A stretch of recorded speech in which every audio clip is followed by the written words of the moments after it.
आप सबको मेरा प्यार भरा नमस्कार। मैं दीदी जैन नहाटा एक बार फिर आप सबका स्वागत करती हूँ। आज मैं आपके साथ शेयर करने जा रही हूँ तिल और मावा से बनने वाले बहुत ही मज़ेदार लड्डू।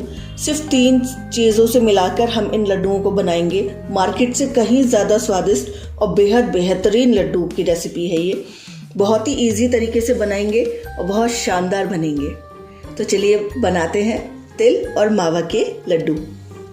तो तिल मावा लड्डू बनाने के लिए यहाँ पर मैंने लिया है, सारे सामान को मैंने इक्वल रेशो में लिया हुआ है। 400 ग्राम है मेरे पास तिल, सफ़ेद तिल है ये। 400 ग्राम मावा लिया है और 400 ग्राम ही बूरा लिया है। आप यहाँ पर गुड़ की शक्कर का भी यूज़ कर सकते हैं। और 1 चम्मच यानी कि 1 टीस्पून ऑफ लिया है हरी इलायची का पाउडर।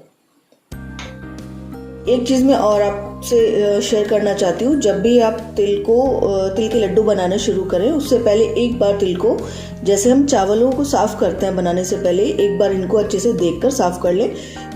हो सकता है कभी कोई एक आधा कंकड़ इसके अंदर छूट जाए तो खाने में जब दांत में आएगा तो अच्छा नहीं लगेगा।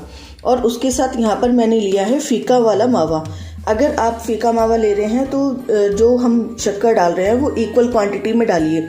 और अगर आप मीठा वाला मावा ले रहे हैं जिसके अंदर मिठास होती है तो आप शक्कर की क्वांटिटी को कम भी कर सकते हैं। और दूसरी चीज़, अगर आप मीठा वैसे ही कम खाते हैं तो आप 400 ग्राम चीनी की जगह 350 ग्राम या 300 ग्राम चीनी तक यूज़ कर सकते हैं। तो चलिए बनाना शुरू करते हैं। तो सबसे पहले हमें तिलों को भूनना है अच्छे से, तो जिसके लिए मैंने मीडियम टू लो फ्लेम पर एक पैन रख लिया है और अब मैं ये साफ़ किए हुए तिल इसके अंदर डाल रही हूँ। अब हम इन्हें अच्छे से भूनेंगे। बिल्कुल लाल होने तक हमें इन्हें नहीं भूनना है, लेकिन इनका जो कच्चापन है ना उसको निकालने तक हमें इन्हें अच्छे से भूनना है। बहुत हाई फ्लेम पे नहीं भूनेंगे, बहुत ज़्यादा लो फ्लेम पर नहीं भूनेंगे। लो फ्लेम पर भूनेंगे तो बहुत टाइम लगेगा और हाई फ्लेम पर अगर भूनेंगे तो ये बहुत जल्दी जल जाएंगे। इसी तरीके से इनको चलाते हुए हमें भूनना है। तिल हमारे अच्छे से भून चुके हैं, इनके ऊपर कलर आ रहा है और देखिए ये थोड़े से पफ हो चुके हैं,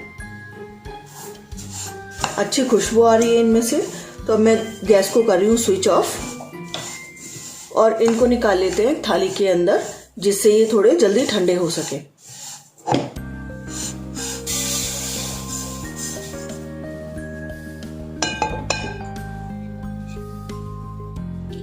तिल हमारे अच्छे तरीके से ठंडे हो चुके हैं। तिल को पीसने से पहले ज़रूर अच्छी तरीके से ठंडा कर लें, नहीं तो तिल अपना तेल छोड़ देते हैं। तिलों को मैंने दरदरा पीस लिया है, बहुत ज़्यादा बारीक नहीं किया है। तिलों को ना आप पल्स मोड पर पीसिए और इसमें से कुछ 3 से 4 टेबलस्पून के करीब मैंने ये पीसने से पहले निकाल कर रख लिए थे। इनको निकाल लेते हैं एक परात में।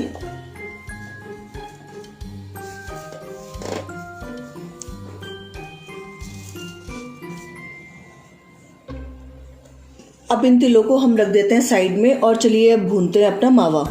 यहाँ पर मीडियम टू लो फ्लेम पर मैंने फिर से एक पैन ले लिया है और जिसके अंदर मैं मावे को ऐड कर रही हूँ।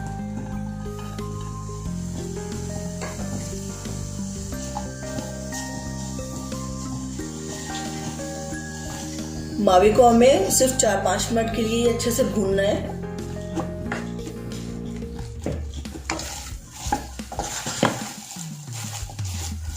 मावे को हमें लगातार चलाते हुए भूनना है, जिससे ये पैन के बॉटम से चिपक कर जल ना जाए।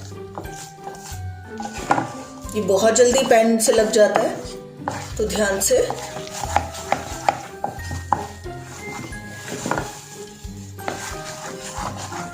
वैसे तो मावा हमारा पका हुआ होता है, लेकिन फिर भी जब हम मिठाई बनाते हैं ना तो थोड़ा सा इसको भूनकर अलग से इसका कच्चापन हमें और निकालना होता है। क्योंकि अगर हम रॉ ऐसे बस इसको मेल्ट करके डाल देंगे ना, तो जब हम मिठाई खाएंगे या लड्डू खाएंगे या बर्फी जो कुछ भी हम बना रहे हैं तो उसमें ना एक कच्चापन हमें महसूस होगा, जो बिल्कुल भी खाने में अच्छा नहीं लगेगा। इसलिए थोड़ा सा इसको भूनना बहुत ज़्यादा ज़रूरी है। 5 मिनट हो गए हैं हमें मावे को अच्छे से भूनते हुए। अब चलिए इसे डाल लेते हैं डायरेक्ट अपने तिल में।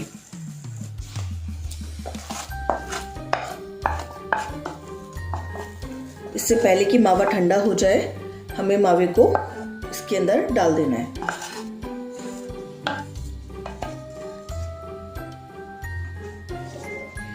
इन सबको एक बार मिला लेते हैं।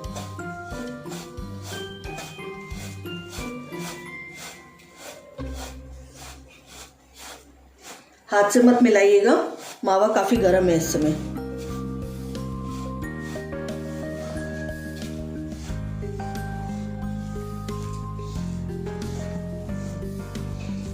अब इस टाइम पे हम अपने ये जो हमारे साबुत तिल थे ना वो डाल देते हैं। जब लड्डू हम तैयार करेंगे ना तो ये बहुत अच्छा लुक देंगे। और उसके बाद हम डाल देते हैं अपनी ये शक्कर, और इसी के साथ डाल रहे हैं ये इलायची का पाउडर। एक बार इसे स्पैचुला से मिला लेंगे। उसके बाद हम हाथों से लड्डू बनाना शुरू करेंगे।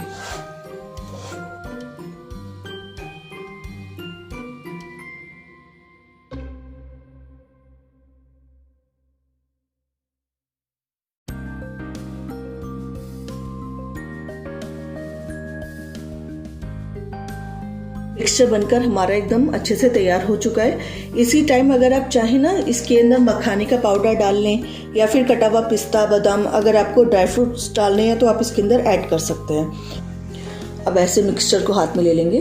देखिए कितनी आसानी से ये बंध रहा है। अब आपको जितना भी बड़ा लड्डू बनाना है ना, आप आराम से इसको बनाइए।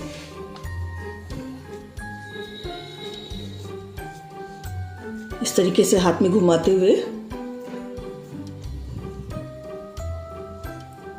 लड्डू बनकर इस तरीके से तैयार हो जाएगा।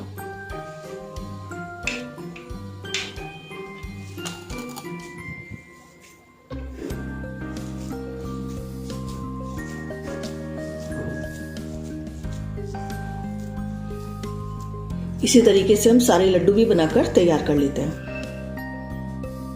कोई सिलेंड्रिकल शेप देना चाहें, मतलब ऐसे अगर आप इसको लंबाई में बनाना चाहें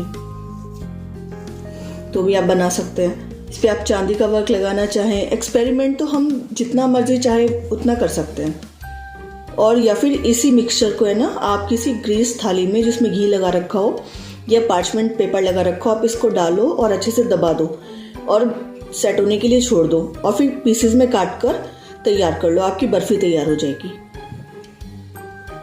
तो लीजिए बनकर तैयार हो गए हमारे तिल और मावा के लड्डू। बहुत ही आसानी से बनाए हमने, बहुत ही सिंपल रेशो के साथ, इक्वल रेशो के साथ, बहुत बढ़िया बने हैं। तो अगर आपको मेरा रेसिपी वीडियो पसंद आया हो तो प्लीज़ इसे लाइक कीजिए, इसको शेयर कीजिए और मेरे चैनल अदितिस किचन को सब्सक्राइब कीजिए। Thank you so much.